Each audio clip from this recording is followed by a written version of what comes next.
नमस्कार दोस्तों, मैं हूं राहुल और आप देख रहे हैं मिशन कंपटीशन। तो फ्रेंड्स, जैसा कि आप सभी को पता है, कल से हमारा बिहार दरोगा सुपर सेट हमने स्टार्ट किया है। कल हमने सेट नंबर 1 करवा दिया था। आज आपके सामने मैं हाजिर हूं सेट नंबर 2 लेके। इसमें जो कट ऑफ है, देखिए इसमें कट ऑफ रखा गया है 39 मार्क्स। उम्मीद करता हूं आप सब इसको टच करेंगे। नीचे कमेंट करके अपने कट ऑफ को जरूर बताएं, और आपने अगर पहला सेट हमारा नहीं देखा है, नीचे जो है लिंक आपको डिस्क्रिप्शन में दिख जाएगा, वहां से आप डायरेक्टली जाके देख सकते हैं। चलिए फर्स्ट क्वेश्चन स्टार्ट करते हैं। मूर्ति पूजा का आरंभ कब से मनाया जाता है? यानी मूर्ति पूजा का आरंभ कब से माना जाता है? बेसिक बात है। करेक्ट जो आंसर हो जाएगा ये प्री आर्यन टाइम्स, यानी पूर्व आर्य समय से ये माना जाता है कि मूर्ति पूजा का आरंभ तब से हुआ। ठीक है, ये हमारा यहाँ करेक्ट हो जाएगा। क्वेश्चन नंबर 2 देखते हैं। भारतीय प्रतीक पर उत्कीर्ण सत्यमेव जयते लिया गया है कहाँ से? तो ये जो लिया गया, देखिए ये मुंडकोपनिषद से लिया गया है। सी हमारा यहाँ बिल्कुल ही करेक्ट हो जाएगा। 3 नंबर, उपनिषद पुस्तकें क्या है ये? तो उपनिषद पुस्तकें जो हैं, देखिए ये दर्शन पर है उपनिषद पुस्तकें। डी एब्सोल्यूट करेक्ट हो जाएगा। 4 नंबर, खजुराहो मंदिर स्थापत्य के निर्माण में सहयोगी थे कौन? तो इसके स्थापत्य में जो सहयोगी थे वो थे चंदेल शासक। ए हमारा यहाँ करेक्ट हो जाएगा। खजुराहो मंदिर के स्थापत्य में जो सबसे ज़्यादा और जिन्होंने करवाया वो थे चंदेल। ए हमारा यहाँ एब्सोल्यूट करेक्ट हो जाएगा। इन्हों के द्वारा इसका स्थापना करवाया गया है। 5 नंबर, वल्लभी विश्वविद्यालय स्थित है कहाँ पे? देखिए वल्लभी विश्वविद्यालय जो है ना, ये कहाँ है? गुजरात में है। डी हमारा यहाँ सही हो जाएगा। नेक्स्ट देखते हैं क्वेश्चन नंबर 6 क्या है? 16वीं शताब्दी एडी में किस राजा के दरबार का सम्मान प्रसिद्ध कवि धोई द्वारा बढ़ाया गया? तो ये जो प्रसिद्ध कवि धोई थे, ये किन के टाइम में थे? तो ये थे लक्ष्मण सेन के टाइम में, इन्हीं के दरबार में थे ये। सी हमारा यहाँ सही हो जाएगा। 7 नंबर, चंदेल राजवंश की नींव किसने डाली थी? देखिए चंदेल राजवंश की जो नींव डाली थी, ये डाली थी नत्रुक ने। बी एब्सोल्यूट हमारा करेक्ट हो जाएगा। चंदेल वंश की नींव नत्रुक के द्वारा डाली गई थी। 8 नंबर, देखिए मुझे नहीं मालूम क्या कानूनी है और क्या गैर कानूनी, मैं राज्य की आवश्यकता अनुसार कानून बनाता हूँ, यह किसने कहा था? ये स्टेटमेंट किसका था? देखिए ये स्टेटमेंट जो है ना, ये अलाउद्दीन खिलजी का स्टेटमेंट है। बी हमारा करेक्ट हो जाएगा। इसने साफ साफ स्टेटमेंट दिया है कि मुझे कोई फर्क नहीं पड़ता है कि क्या कानून है या क्या गैर कानूनी है। ठीक है, मैं अपने हिसाब से, मतलब अगर मुझे आज जरूरत है रात में जागने की, तो मैं बोल दूंगा भैया आज दिन है, रात हुआ ही नहीं अभी तक, मैं उसको दिन मान लूंगा। मतलब ये बोलना चाह रहा है कि मैं अपने हिसाब से कानून बनाता हूँ, अपने सहूलियत के लिए बनाता हूँ। तो ये स्टेटमेंट है अलाउद्दीन खिलजी का। बी हमारा सही हो जाएगा। चलिए 9 नंबर देखते हैं। वह कौन सा कारण था जिसे मोहम्मद तुगलक द्वारा शुरू की गई सांकेतिक मुद्रा प्रचलन में असफल रही? तो मोहम्मद तुगलक द्वारा जो सांकेतिक मुद्रा स्टार्ट की थी, उसके असफल रहने का सबसे मेन रीजन था वो ये था, राजकीय टकसाल द्वारा बनाए गए सिक्कों पर किसी विशेष पहचान चिन्ह का ना होना। देखिए हुआ क्या था, मोहम्मद तुगलक जो है ना, देखिए बहुत पढ़ा लिखा, ये बहुत ही पढ़ा लिखा, तुगलक वंश में सबसे ज़्यादा पढ़ा लिखा ये शासक था, लेकिन उतना ही ज़्यादा इसका जो शासन है ना, एकदम फ्लॉप रहा है। सबसे ज़्यादा फ्लॉप इसी का रहा है। ठीक है, इसने बहुत सी प्लानिंग को इंप्लीमेंट करा, बट इसका प्लानिंग सक्सेसफुल नहीं हो पाया। इसने क्या किया था, अपने टाइम में सांकेतिक मुद्रा ये रिलीज करवाया था। उस टाइम हुआ क्या था कि जो सिक्कों की ढलाई होती थी, तो जो राजकीय सिक्कों की ढलाई होती थी सरकारी टकसाल में, उसमें होता था कि किसी भी टाइप का मुहर या चिन्ह निशान कुछ भी नहीं था, जिसकी वजह से होता क्या था, घर घर तब के टाइम में टकसाल खुल गया। यानी कि लोग अपने सहूलियत के हिसाब से, अपने हिसाब से जितना मर्जी उतना पैसों को, सिक्कों को ढाल रहे हैं। तो उससे क्या हो गया, उससे जो है मुद्रा का प्रचलन जो है काफी आम हो गया, और जिस वजह से क्या है कि महंगाई दर जो है बहुत ही नीचे गिरेगी, क्योंकि सभी के पास पर्याप्त धन है, जितना उनको धन की जरूरत आवश्यकता है सभी के पास है। तो यहाँ पे तो उस टाइम में ऐसा हो गया ना कि बिल्कुल आप बोल सकते हो कि कोलैप्स हो गया इकोनॉमी, ऐसा हो गया था। ठीक है, बिल्कुल घाटे में जाने लगी थी वहां उस समय जो सरकार थी, मतलब ठीक है, मोहम्मद बिन तुगलक की। चलिए 10 नंबर देखते हैं। अमीर खुसरो का जन्म कहाँ हुआ था?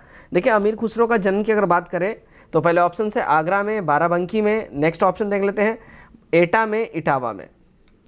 इसका जो करेक्ट हो जाएगा, देखिए एटा में इनका जन्म हुआ था। सी हमारा यहाँ करेक्ट हो जाएगा। किसका? अमीर खुसरो का जन्म कहाँ हुआ था? एटा में हुआ था। 11 नंबर देखते हैं। अपने राज्यरोहण से ठीक पहले मुक्ति के रूप में सुल्तान इल्तुतमिश के पास निम्नलिखित में से कौन सा इक्ता था? तो इसके पास जो इक्ता था वो था, देखिए बदायूं का। डी हमारा यहाँ करेक्ट हो जाएगा।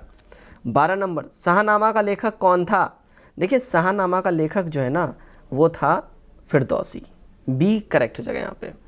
13 नंबर, मंगल पांडे की घटना हुई थी, कहाँ पे हुई थी? देखिए मंगल पांडे की जो घटना हुई थी ये हुई थी बैरकपुर में, ठीक है।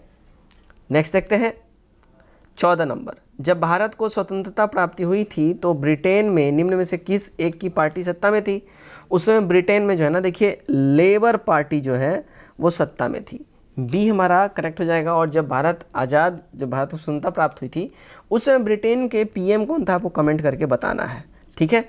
पीएम ऑफ ब्रिटेन ये आपको कमेंट करके बताना है। आगे बढ़ते हैं 15 नंबर, चलिए पाकिस्तान से अलग राज्य आंदोलन नेतृत्व किसने किया था? पाकिस्तान से अलग राज्य आंदोलन नेतृत्व जो किया था देखिए मोहम्मद अली जिन्ना ने किया था, डी हमारा करेक्ट हो जाएगा। यानी पाकिस्तान के अलग राज्य यानी कि मतलब अलग उनको एक स्टेट एक कंट्री ही बनाना है पाकिस्तान नाम का, ये नेतृत्व जो है जिन्ना के द्वारा किया गया था। चलिए 16 नंबर देखते हैं, क्या है अखिल भारतीय किसान सभा के प्रथम सत्र की अध्यक्षता किसने की? तो इस सत्र की जो अध्यक्षता की अगर उसकी हम बात करें वो थे स्वामी सहजानंद, ए यहाँ हमारा एब्सोल्यूट करेक्ट हो जाएगा, ठीक है। 17 देखते हैं, निम्नलिखित में से कौन सा स्थान गडकरी विद्रोह का केंद्र था? तो गडकरी विद्रोह का जो केंद्र की बात करें जो था वो था देखिए कोल्हापुर, बी एब्सोल्यूट करेक्ट हो जाएगा। 18 नंबर देखते हैं, इनमें से कौन 1930 के दशक में किसान सभा आंदोलन के सक्रिय रूप में जुड़े थे? तो इसमें जो जुड़े थे किसान सभा आंदोलन के रूप में वो कौन थे? तो वो थे देखिए Swami Sahajanand, B absolute correct हो जाएगा हमारा। 19 रॉलेट एक्ट के विरोध में किसने लगान ना देने का आंदोलन चलाने का सुझाव दिया था? ठीक है, तो ये जो सुझाव दिया था ये दिया था देखिए स्वामी श्रद्धानंद ने, डी हमारा यहाँ सही हो जाएगा। रॉलेट एक्ट के विरोध में स्वामी श्रद्धानंद ने किसानों से ये बोला और आम नागरिकों से ये बोला कि लगान नहीं चुकाइए, ये हमारा करारा जवाब होगा कंपनी सरकार को, ठीक है। 20 रॉलेट एक्ट लाने का क्या प्रयोजन था, क्या मतलब था, क्यों इसको लाया गया था? तो इसका जो मेन रीज़न लाने का ये था कि राष्ट्रीय एवं क्रांतिकारी गतिविधियों पर रोक लगाना था अंग्रेजी सरकार का, कंपनी सरकार का ये प्रयोजन था इनका, बी हमारा यहाँ सही हो जाएगा। नेक्स्ट देखते हैं 21 नंबर, निम्नलिखित में कौन सा एक सबसे सूखा स्थान है? तो सबसे सूखा स्थान की अगर हम बात करें इन सब में से वो है देखिए लेह, सी हमारा यहाँ करेक्ट हो जाएगा। इन सब में सबसे सूखा स्थान लेह है। चलिए 22 देखते हैं, किन दो पर्वत श्रेणियों के मध्य कश्मीर घाटी स्थित है? तो कश्मीर घाटी जो है ना देखिए ये जो स्थित है वृहत हिमालय व पीर पंजाल के बीच में है, बी हमारा यहाँ बिल्कुल ही करेक्ट हो जाएगा। 23 देखते हैं, कार्डमम पहाड़ियाँ जिन राज्यों की सीमाओं पर स्थित है वो कौन है? तो वो राज्य की जो सीमा की अगर हम बात करें वो है देखिए केरल और तमिलनाडु, जिसको कार्डमम पहाड़ी या हिंदी में इलायची पहाड़ी भी जो बोलते हैं वो केरल और तमिलनाडु के बीच में ये स्थित है, सी करेक्ट हो जाएगा हमारा। 24 नंबर, हिमालय काटकर एवं बहाकर आने वाली नदियाँ कौन सी हैं? तो हिमालय काटकर और बहाकर लाने वाली या आने वाली जो नदियाँ हैं वो है देखिए ब्रह्मपुत्र, सतलज और सिंधु, बी सही हो जाएगा हमारा। आगे बढ़ते हैं 25 देखते हैं, विश्व का एकमात्र तैरने वाला राष्ट्रीय उद्यान केबुल लेमजाओ नेशनल पार्क ये कहाँ है? तो ये जो है ये है मणिपुर में, ए यहाँ हमारा बिल्कुल ही सही हो जाएगा। 26 नंबर देखते हैं, भारत के अतिरिक्त प्रायद्वीपीय पर्वत निर्मित हुए हैं कहाँ पे? तो भारत के अतिरिक्त जो प्रायद्वीपीय पर्वत का निर्माण हुआ है वो हुआ देखिए पैलियोजाइक महाकल्प में, बी यहाँ हमारा बिल्कुल ही करेक्ट हो जाएगा। चलिए आगे बढ़ते हैं, क्वेश्चन नंबर 27, अरब सागर में स्थित भारतीय द्वीपों की सर्वाधिक महत्वपूर्ण विशेषता क्या है? तो इसकी सबसे महत्वपूर्ण विशेषता की अगर हम बात करें तो ये है वे सभी प्रवाल उद्भव के हैं, ठीक है, वे सभी जो हैं प्रवाल उद्भव के हैं। नेक्स्ट बढ़ते हैं हम 28 नंबर, भारत में हिमचीता की आबादी कहाँ पाई जाती है? देखिए भारत में जो है हिमचीता की आबादी अगर हम बोले तो ये पश्चिमी घाट में बहुत ही ज़्यादा पाई जाती है। आगे बढ़ते हैं, क्वेश्चन नंबर 29, किस राज्य में कुल भूमि के प्रतिशत के दृष्टिकोण से संचित क्षेत्र सबसे ज़्यादा है? तो भूमि के प्रतिशत के हिसाब से, दृष्टिकोण के हिसाब से सिंचित क्षेत्र जो सबसे ज़्यादा है जिस राज्य में, वो राज्य है देखिए वो है पंजाब, डी यहाँ हमारा बिल्कुल ही करेक्ट हो जाएगा। आगे बढ़ते हैं 30 नंबर, भारत में किस खाद्य फसल का उत्पादन सबसे अधिक होता है?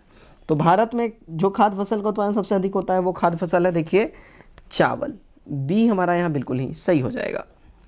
31 देखते हैं, भारत के सर्वोच्च न्यायालय का परामर्शदात्री अधिकार से प्रयुक्त होता है कि वह क्या कर सकता है, ये जो अधिकार इसको होता है, तो ये जो है देखिए ये सार्वजनिक महत्व के कानून तथात्मक मामले में राष्ट्रपति को परामर्श दे सकता है, ये इनके पास अथॉरिटी होती है, लेकिन जब राष्ट्रपति इनसे सलाह या परामर्श मांगेंगे तभी। 32, भारत के सर्वोच्च न्यायालय कार्यवाही मुख्य न्यायाधीश की नियुक्ति कौन करता है, तो इसकी जो नियुक्ति जो करते हैं देखिए कौन करते हैं, तो राष्ट्रपति साहब करते हैं, सी करेक्ट हो जाएगा। आगे क्वेश्चन है क्वेश्चन नंबर 33, राष्ट्रपति के निर्वाचन में राज्य का मुख्यमंत्री मतदान करने के लिए पात्र नहीं होता यदि, अगर वो, देखिए समझ जाइए इस बात को, अगर मुख्यमंत्री जो हैं वह राज्य विधानमंडल के उच्च सदन के सदस्य अगर होंगे तो वो फिर राष्ट्रपति के निर्वाचन में भाग नहीं ले पाएंगे, तो यहाँ सी हमारा करेक्ट हो जाएगा, मतलब वो राज्य के विधानमंडल के उच्च सदन का सदस्य अगर होगा तो वो नहीं ले पाएगा भाग, ठीक, सी करेक्ट हो जाएगा। 34 देखते हैं, निम्न में से किस राष्ट्रपति ने एक शक्ति का प्रयोग किया था जिसे संवैधानिक शब्दावली में जेबी निषेधाधिकार कहा जाता है, निषेधाधिकार कहा जाता है, जेबी निषेधाधिकार, ये किसने करा था, देखिए ये जो किया गया था ये किया गया था ज्ञानी जैल सिंह के द्वारा, सी करेक्ट हो जाएगा हमारा, ठीक है। 35 देखते हैं, 35 हमारा, भारत के पूर्व राष्ट्रपतियों में निम्नलिखित में से कौन बिहार का राज्यपाल रह चुका है, तो इनमें से जो बिहार के राज्यपाल भी रहे थे और राष्ट्रपति भी रहे थे वो देखिए वो थे कौन, तो वो थे हमारे डॉक्टर जाकिर हुसैन जी, सी हमारा यहाँ करेक्ट हो जाएगा, ठीक है। डॉक्टर जाकिर हुसैन भारत के भूतपूर्व राष्ट्रपति भी रह चुके हैं और साथ ही साथ वो बिहार के राज्यपाल भी रह चुके हैं, ठीक। 36 देखते हैं, प्रधानमंत्री को, तो यहाँ जो इसका करेक्ट आंसर हो जाएगा, देखिए इसका करेक्ट हो जाएगा राष्ट्रपति के द्वारा नियुक्त किया जाता है प्रधानमंत्री को, है ना, और अगर यही मुख्यमंत्री की बात हो जाए तो राज्यपाल के द्वारा, ठीक। चलिए 37 देखते हैं, क्या है 37, तो 37 है हमारा, भारत के संविधान में निर्धारित किए गए लोकसभा में सदस्यों की अधिकतम संख्या कितनी हो सकती है, तो इसमें जो लोकसभा में सदस्यों की संख्या अधिकतम हो सकती है वो है देखिए मैक्स टू मैक्स 552, करंट में 545, ठीक है। अभी चलिए नेक्स्ट देखते हैं, नेक्स्ट हमारा 38, निम्नलिखित में से कौन अपने पद की शपथ नहीं लेता है, इनमें से कौन अपने पद की शपथ नहीं लेता है ये पूछा जा रहा है, तो इसमें जो पद की शपथ नहीं लेते हैं वो है देखिए स्पीकर साहब, डी हमारा यहाँ।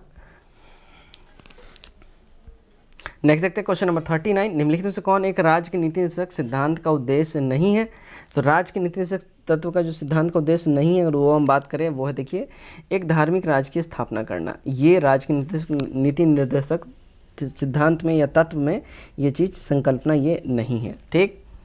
40 देखते हैं, निम्नलिखित में से कौन संविधान के 42वें संशोधन द्वारा नीति निर्देशक तत्वों में नहीं जोड़ा गया, तो 42वें संशोधन द्वारा जो नीति निर्देशक तत्वों में नहीं जोड़ा गया था वो था समान आचार संहिता, सी करेक्ट हो जाएगा हमारा। 41, भारत में कृषि आयकर लगाया जा सकता है किस पे, किसके द्वारा, तो ये जो लगाया जा सकता है देखिए लगाया जा सकता है राज्य सरकारों के द्वारा, ए हमारा यहाँ सही हो जाएगा। 42, निम्नलिखित में से कौन सा क्षेत्रीय ग्रामीण बैंक का कार्य नहीं है, देखिए इसमें से जो क्षेत्रीय ग्रामीण बैंक का कार्य नहीं है अगर उसकी हम बात कर दें तो ये जो हमारा हो जाएगा, ऑप्शंस देख लेते पहले, तो देखिए लघु एवं सीमांत कृषकों का साख प्रदान करना, दूसरा है ग्रामीण क्षेत्र में सामान्य लोगों के साथ प्रदान करना, ठीक है, और यहाँ पे है अनुसूचित व्यापारिक बैंकों का पूरक होना, और डी है भारतीय कृषि पुनर्वृत्ति निगम के कार्य को ले लेना। इसका जो करेक्ट हमारा हो जाएगा देखिए करेक्ट आंसर हो जाएगा ऑप्शन नंबर डी, भारतीय कृषि पुनर्वृत्ति निगम के कार्य को ले लेना, ठीक है। कौन सी पंचवर्षीय योजना अपनी अवधि पूर्ण होने के 1 वर्ष पहले ही बंद कर दी गई, तो वो थी देखिए 5वीं पंचवर्षीय योजना, बी करेक्ट हो जाएगा हमारा। 44 देखते हैं, समावेशी समृद्धि के लिए आवश्यक क्या है, देखिए समावेशी समृद्धि के लिए जो आवश्यक है उसकी बात करें तो अधोसंरचनात्मक सुविधा, कृषि का पुनरुद्धार, शिक्षा एवं स्वास्थ्य सामाजिक सेवाओं की आधिकारिकता उपलब्धता, यानी डी हमारा करेक्ट हो जाएगा, तीनों का तीनों हमारे ऑप्शंस राइट हैं, ठीक। 45 देखते हैं, यदि सकल राजकोषीय घाटे में से ब्याज भुगतान को निकाल दिया जाए तो अवशेष को क्या कहा जाएगा, तो ये अवशेष को जो कहा जाएगा वो होगा देखिए सकल प्राथमिक घाटा, ये हमारा सही हो जाएगा। 46 देखते हैं, 46 में है, भारत में निम्नलिखित पंचवर्षीय योजनाओं में किसका मुख्य ध्येय संपोषणीय वृद्धि था, तो जो संपोषणीय वृद्धि जो थी वो थी देखिए 12वीं में, डी यहाँ हमारा बिल्कुल ही सही हो जाएगा। ठीक है, 12वीं पंचवर्षीय योजना जिसका जो मुख्य ध्येय संपोषणीय वृद्धि था, इसका जो टारगेट था, डी हमारा यहाँ सही हो जाएगा। 47 देखते हैं, भारतीय रिजर्व बैंक को कितने रुपए तक के करेंसी नोट छापने का अधिकार प्राप्त है। तो इनको जो है ना देखिए मैक्सिमम हाईएस्ट जो ये छाप सकते हैं 10,000 रुपीज़ के करेंसी नोट तक ये छाप सकते हैं, इतने तक छापने का इनको अधिकार प्राप्त है। नेक्स्ट देखते हैं क्वेश्चन नंबर 48, निम्नलिखित में से कौन सा एक भारतीय रिजर्व बैंक का कार्य नहीं है। इसमें जो भारतीय रिजर्व बैंक का जो कार्य नहीं है और उसकी बात करें वो है देखिए विदेशी व्यापार का नियमन, बी हमारा करेक्ट हो जाएगा। करेंसी का नियमन ये इनका अधिकार है, साख का नियमन ये भी इनका अधिकार है, और देश के विदेशी विनिमय कोषों की रख रखवाली ये भी इनका अधिकार है, यानी कि बी हमारा करेक्ट हो जाएगा। विदेशी व्यापार का नियमन ये इनका अधिकार नहीं है। 49, भारतीय रिजर्व बैंक के बारे में निम्न में से कौन सा कथन सही नहीं है। भारतीय रिजर्व बैंक के बारे में बात हो रही है, इसमें से कौन सा स्टेटमेंट सही नहीं है। तो ये जो है ये सही प्रकार के करेंसी नोट जारी करते हैं, ये स्टेटमेंट सही नहीं है। ठीक है, बाकी सारे स्टेटमेंट के लिए सही है। ठीक है, ये भारत सरकार के शाखा बैंक के रूप में कार्य करता है। ठीक है, ये बैंकों का बैंक है। ठीक है, यह विदेशी मुद्रा का नियमन विनिमय करता है, ये भी सही है। ठीक है, तो ये वाला गड़बड़ है, यानी कि ये हमारा ऑप्शन करेक्ट हो जाएगा। 50 देखते हैं, गिल्ड एंड बाजार किससे संबंधित है। तो गिल्ड एंड बाजार की बात करें, ये जो संबंधित है किससे, तो ये सरकारी प्रतिभूतियों के बाजार से संबंधित है। यहाँ बी हमारा बिल्कुल ही देखिए करेक्ट हो जाएगा। तो दोस्तों ये था हमारा सेट नंबर 2। ठीक है, उम्मीद करता हूँ ये सेट में जो कट ऑफ रखा गया था 39 मार्क्स, ये आपने जरूर अचीव किया होगा। कमेंट करके बताएं कि आपका स्कोर कितना है, और वीडियो अच्छा लगे वीडियो को जरूर शेयर करें। आज की इस वीडियो में बस इतना ही। Till then take care, bye bye and God bless you all.